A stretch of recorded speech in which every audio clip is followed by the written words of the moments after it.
If you can hear it, you can play it. It's something I've heard a bunch of musicians say over the years, and the more I think about it, the more I realize it's true. And so is the opposite. If you can't hear it, you can't play it. The reason that so many of us guitar players can't play all that cool music that we hear in our heads is precisely because our musical ear and our ability to hear music in our head is severely limited. And this isn't necessarily a human limitation. After all, some musicians have the ability to hear entire symphonies in their head. And at least for guitar players, I think one of the biggest culprits that holds us back from making progress on the instrument is guitar tabs. As in, hey, you got the tabs for that? Tabs, man, tabs! Hey man, can I get the tabs? Over the past year or so, I've been working to fill in the gaps in my playing, and it's become very apparent in recent months that my ears aren't as good as they should be. While tabs might save you time in the short term, allowing you to play all kinds of cool riffs and solos much sooner than your peers, but ultimately, tabs will lead you down a road to ruin. When I first started playing guitar, it was the early days of internet guitar tab websites. Earlier generations of players had no choice but to sit and listen to records over and over again and learn their favorite songs by ear.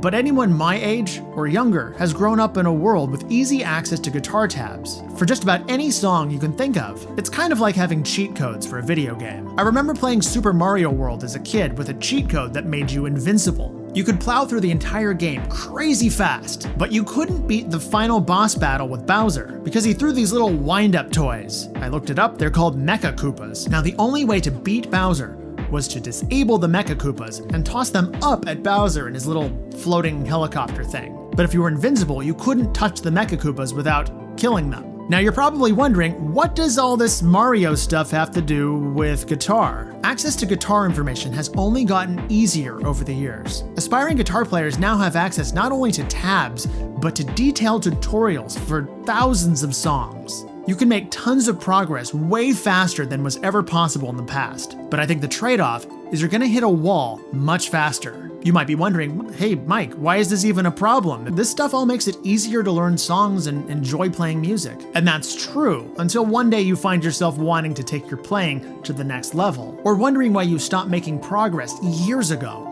I recently posted a short video where I show off the infamous A major 6 chord from the Chet Atkins arrangement of Mr. Sandman. It's a great example of a wide stretch on guitar that's also functional. And not surprisingly, I got a number of requests asking me to play other songs with wide stretches. One of those requests was for the opening chord to In My Darkest Hour by Megadeth. So I pulled up the song and I listened to that chord and I heard it as an E minor 7.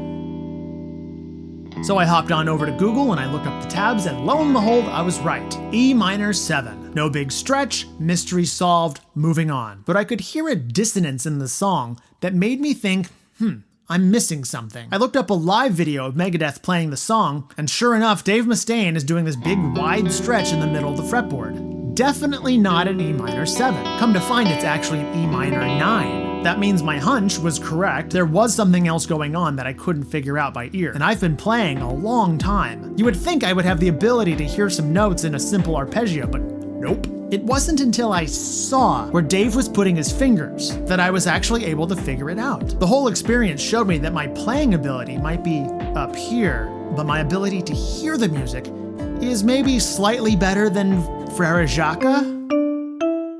I suspect I'm not the only guitar player who has this weakness, this reliance on visual cues to play music. Now don't get me wrong, I think tabs are a great way to communicate ideas on the guitar. Guitar isn't like a piano where there's one instance of each note. If someone tells you to play middle C on a guitar, you have to figure out which position you want to play it. The internet has only gotten better over the years at serving up information that would have previously required a trip to the library. And if we take another step back, before literacy was commonplace in the world, you had to find a person with the answer, but you had to know someone. But when you're relying on a person, that person might be an idiot. And if you don't know any better, you could learn an entire subject from a very well-meaning idiot. It brings to mind a signature phrase of Ronald Reagan, trust but verify.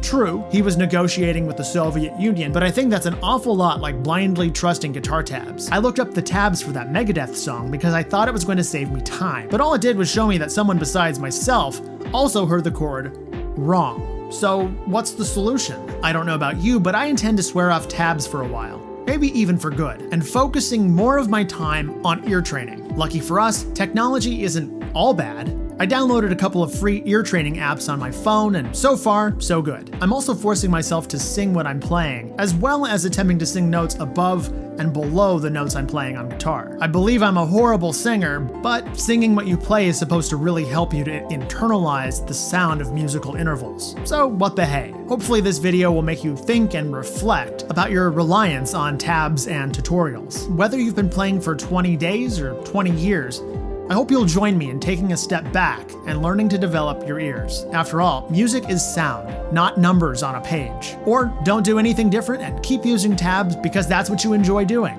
And that's fine. Peace.